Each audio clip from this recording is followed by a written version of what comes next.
Welcome to Jets This Week. I'm Gary Lawless of the Winnipeg Free Press. My colleague Ed Tait. Ed, the Jets are 9-7-3 on the eve of their 20th game here in the National Hockey League season. They have 21 points, find themselves just outside of the playoff picture. They seem to go in and out every night depending on the results. That's life in the Western Conference. You have to win games and keep collecting points to stay in, but all in all, I would suggest that at this point, the unofficial quarter pole of the season, the Jets are in a pretty strong spot and have probably exceeded most expectations. Well, especially after that horrible start to the season, right? That one homestand after they started the season on the road was so poor. Everybody had a bad vibe about this team. There was talk about Connor McDavid and everything. You know, then they went on a stretch where 9 of their next 11 were on the road, and they've come out of that really well, I think. You know, this homestand is important because the Jets are just 3-3 at MTS Center. It's been a problem the last few years. They've got to become a dominant home team. They're okay on the road. They have been this season. And if you want to become a playoff team and in that discussion into March and April, then you got to be dominant here at home.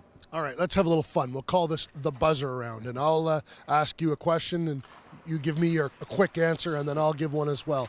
Biggest impact on the Jets this season?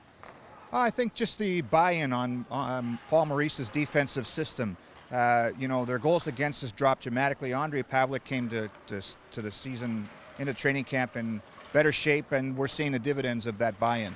It's the buzzer round. You got to keep them short. You answered 3 questions that time. So biggest impact for me, yes, Paul Maurice. He's done a great job coaching this team, getting them to do them things that no other coach has been able to do for an extended period of time. Biggest improvement? That's a good question. I really like the growth, the continuing growth in Jacob Trouba's game.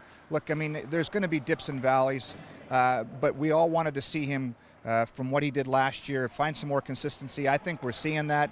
You know, overall, the defensive improvement, again, that's too long an answer. You go. Goals against average, which is 2.19, fourth in the league heading into Tuesday's action. To me, that's the biggest improvement in this team. And to that point, Ed Tait, who is the player that has had the most impact on that major improvement in goals against? Well, probably Pavelec. I mean, you know, if you break down the numbers, they're through the roof for him. He seems to be more confident. He's rolling with the punches a little bit better, and the team in front of him is playing better, and maybe that's a combination of the two things working together. Player the Jets, other than Ondrej Pavelec now, player the Jets would miss most if he was to be traded, suffered injury, et cetera, et cetera. Blake Wheeler. Difference maker on special teams, especially on the penalty kill, but he's a guy that's really driving the bus for this team this year. For me, it is Toby Enstrom. He has been brilliant on the back end, is a real key to what they're doing structurally, gets the puck out of their zone, and then supports the offense. He's been fantastic. Best value. Best value.